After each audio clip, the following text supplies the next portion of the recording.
సుందిలలో NDSA గేట్లు తెరిచి ఉంచాలని చెప్పింది. అన్లెస్ నువ్వు రూట్ అవుట్ చేసుకునేదాకా సమస్య, మీరు అక్కడ కూడా సమస్యలు ఉన్నాయా లేదా చూసుకునేదాకా ఎత్తి పెట్టండి అన్నారు. మీరు అసలు 32 నెలలు ఏం చేశారండి? It is very hard. అంటే ఎన్డీఎస్ఏ రిపోర్ట్ వచ్చి 6 months 1 year అయింది. More than one year. First report వచ్చి 3 ఏళ్ళు అయింది. ఫస్ట్ రిపోర్ట్ వచ్చి ఆల్మోస్ట్ 3 years అయింది. ఫస్ట్ రిపోర్ట్ లో చెప్పిందే థర్డ్ రిపోర్ట్ లో చెప్పిండ్రు. మీరు అసలు ఇప్పటిదాకా టెస్ట్లే పూర్తి చేయలేదు. 3 నెలల్లో పరీక్షలు చేయడానికి 3 సంవత్సరాలు పడుతుందా మీకు? 3 years పట్టిందంటే you're intentionally you're delaying it. ఉద్దేశపూర్వకంగా ఆలస్యం చేస్తున్నారు. మీకు ఇది నడిపే ఉద్దేశం లేదు కనుకనే ఈ రకమైన కార్యక్రమం. ప్రభుత్వ పెద్దలు ఏమంటారంటే ఎన్డీఎస్ఏ అంత క్లియర్ గా అన్నారం సుందిల్ల గేట్లు కూడా తెరిచే ఉంచాలని చెప్పిన తర్వాత రేపు సంథింగ్ హ్యాపెన్స్, ఎన్డీఎస్ఏ ప్రభుత్వ పెద్దలు ఈజ్ నాట్ టెక్నికల్ ప్రాసిక్యూటివ్ వాళ్ళ నుంచి ఒపీనియన్ తీసుకురండి అంటున్నారు. బీజేపీ కూడా you are in the government కదా, నువ్వు తేవాలి. నువ్వు తీసుకురాని పక్కోని మీద భుజం మీద తుపాకి పెట్టి కొడతా, ఏదో మాటలు చెప్పి నేను తప్పించుకుంటా అంటే రేపు రాబోయే కరువులకు, రేపు ఏ రాష్ట్రంలో ఏర్పడబోయే తీవ్ర పరిణామాలకు కాంగ్రెస్ ప్రభుత్వం బాధ్యత వహించాల్సి వస్తుంది. నువ్వు తీసుకునే రిస్క్ ఎంత పెద్దది అంటే రేపు విద్యుత్ ఉత్పత్తి ఆగిపోయి మంచినీళ్లు లేని పరిస్థితి ఏర్పడితే రాష్ట్రం అతలాకుతలం అయిపోయి అంధాకారం అయిపోయి పరిశ్రమలు మూతబడి మళ్లీ పవర్ కట్స్ హైదరాబాద్ నగరంలో ప్రారంభమైతే దానికి రేవంత్ రెడ్డి బాధ్యత వహించాలి. దాంట్లో జరిగే నష్టం ఎంత నువ్వు ఒక్కసారి అంచనా వేయండి. అంటే ఈరోజు కేవలం రాజకీయ దురుద్దేశంతో చేస్తున్న కార్యక్రమం. ఇంకోటి అంటున్నా, ప్రభుత్వ పెద్దలు రేవంత్ రెడ్డి, ఉత్తమ్ కుమార్ రెడ్డి, నేను వీఆర్ నాట్ ఇంజనీర్స్.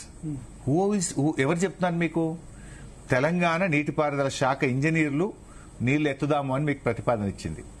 అనుభవజ్ఞులైన రిటైర్డ్ ఇంజనీర్లు నీళ్లు ఎత్తుదాము అని మీకు ప్రతిపాదన ఇచ్చింది. 90 ఏళ్ల వయసున్న నిపుణుడు శాస్త్రి గారు నీళ్లు ఎత్తాలి, క్యాలిక్యులేటర్ రిస్క్ తీసుకోవాలి అని చెప్పారు. అంటే వీళ్ళకి ఎక్కువ తెలుస్తుందా లేదా నాన్ టెక్నికల్ నాకో ఉత్తమ్ కుమార్ రెడ్డి గారికి ఎక్కువ తెలుస్తుందా? అంటే మనం దయచేసి ఈ రాజకీయాలు పక్కనే పెట్టి, ఇప్పుడు ఇరిగేషన్ డిపార్ట్మెంట్ మొన్న పవర్ పాయింట్ ప్రెజెంటేషన్ ఇచ్చారు రేవంత్ రెడ్డి కంటే ముందు, వాళ్ళు కూడా లిఫ్ట్ చేస్తే ప్రాబ్లం అన్నారు. మరి నేను ఒక ఛాలెంజ్ చేస్తున్నా, తెలంగాణ ఇంజనీర్లు ఇరిగేషన్ డిపార్ట్మెంట్ గవర్నమెంట్ కు నీళ్లు ఎత్తుదామని లేఖ ఇచ్చిందా లేదా బయట పెట్టండి. అథారిటీలీ ఐఎమ్ సేయింగ్ 8.5 కోట్లతో చిన్న కాపర్ డ్యాం కడదాం, నీళ్లు ఎత్తుదామని తెలంగాణ నీటిపారుదల శాఖ రాష్ట్ర ప్రభుత్వానికి ఒక నివేదిక ఇచ్చింది. 2 సంవత్సరాల క్రితమే ఇచ్చింది. గవర్నమెంట్ వచ్చిన 6 నెలలకే ఇచ్చింది. ఆ నివేదిక ఇచ్చిన వాళ్ళ మీద యాక్షన్ తీసుకుని, బిడ్డ నువ్వు కాళేశ్వరం నడుపుదామని చూస్తున్నావా అని వాళ్ళను బదిలీ చేసి వాళ్ళకి పోస్టింగ్ ఇవ్వకుండా రిటైర్మెంట్ చేసిండ్రు. అంటే కాపర్ డ్యాం ఎక్కడ సార్?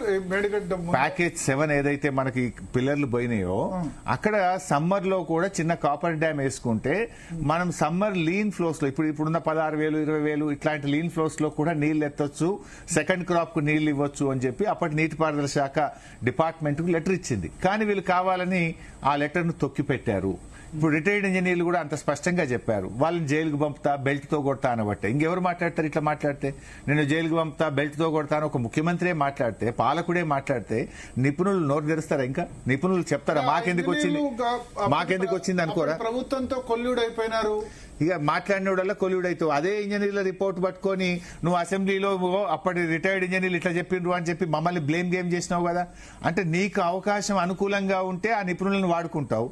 ఆ నిపుణులు ఇప్పుడు నీళ్లు ఎత్తు అంటే వాళ్ళకు బీఆర్ఎస్ ముద్రేస్తావా నువ్వు? అంటే నీకు నచ్చితే ఒక తీరు, నచ్చకపోతే ఒక తీరు. ఇది ఎక్కడి పద్ధతి అండి? అయితే ఒక్కటి నేను ఇక్కడ ప్రజెంట్ చేస్తున్నా, మీరు చూడండి. ఇప్పుడు మేడిగడ్డ దగ్గర ఈ కన్నెపల్లి పంప్ హౌస్ దగ్గర నుంచి ఫస్ట్ అన్నారు, కన్నెపల్లి పంప్ హౌస్ దగ్గర నుంచి అన్నారంకు లిఫ్ట్ చేయాలి. సరే, మేడిగడ్డ అంటే గేట్లే పూర్తిగా అవసరం లేదు, ఎందుకంటే మేడిగడ్డ తర్వాత కన్నెపల్లి ఉంటుంది కాబట్టి తెరిచి ఉంచాలి. నెక్స్ట్ ఇక్కడ అన్నారంలో 5.5 TMC స్టోరేజ్ ఉంచాలి మోటార్లకు నీళ్ళు అని రిటైర్డ్ ఇంజనీర్లు చెప్పారు. కరెక్ట్. కానీ అసలు అన్నారంలో స్టోరేజే వద్దు, అక్కడ ఆల్రెడీ గ్రౌటింగ్, సీపేజ్ ఇవన్నీ గ్రౌటింగ్ పూర్తి స్థాయిలో చేసినారు. గ్రౌటింగ్ జరిగింది, కంప్లీట్ గ్రౌటింగ్ జరిగింది. ప్రాజెక్ట్ ఇంటాక్ట్ ఉంది. ఇప్పుడున్న ప్రత్యేక పరిస్థితుల్లో, ఎలినినో పరిస్థితుల్లో, కరువు పరిస్థితుల్లో మినిమం స్టోరేజ్ పెట్టి నీళ్లు ఎత్తొచ్చని డిపార్ట్మెంట్ చెప్తుంది, రిటైర్డ్ ఇంజనీర్లు చెప్తున్నారు, శాస్త్రి గారు చెప్తున్నారు, నిపుణులందరూ చెప్తున్నారు.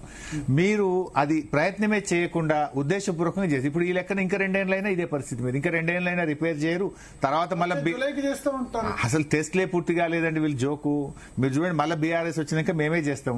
వీళ్ళు ఇప్పుడు ఎత్తితే విఘ్నత ప్రదర్శిస్తే వాళ్ళకే మంచి పేరు వస్తుంది, ఎత్తకపోతే రేపు బీఆర్ఎస్ వస్తుంది, గ్యారెంటీగా ఎత్తుతుంది.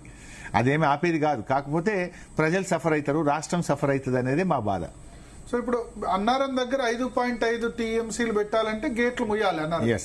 మూసినా ఎటువంటి ఇబ్బంది ఏ కాదు. ఇబ్బంది రాదు.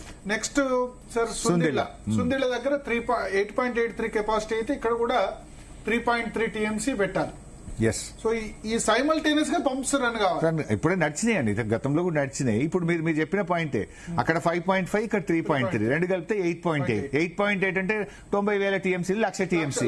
29 లక్షల క్యూసెక్కులు పోయినప్పుడే భద్రాచలంకి ఏం కావాలి, 1,00,000 క్యూసెక్కులకి ఏమైందండి? సో ఈ 1,00,000 క్యూసెక్కులు రివర్స్ పంపింగ్ చేస్తున్న సమయంలో ఈ బ్యారేజీలకు ఏమన్నా అయితే ఈ బ్యారేజీలకైన ఖర్చు అన్నారం సుందిల బ్యారేజీలకు కానీ లేకపోతే పంప్ హౌస్ కానీ లేకపోతే పంప్ హౌస్లకు అసలు ఇబ్బంది ఉండదు. పంప్ హౌస్లు పక్కన ఉంటే 29 లక్షల క్యూసెక్లు వచ్చినా పంప్ హౌస్లకు ఏం కాలేదు, ఏమీ కాదు. బ్యారేజీకి కూడా 99.999% ఏమీ జరగదు. కానీ నువ్వు ఆలోచించాల్సింది, ఎలినినో వచ్చి రేపు కరెంట్ ఉత్పత్తి ఆగిపోతే జరిగిపోయే నష్టం ఎంత?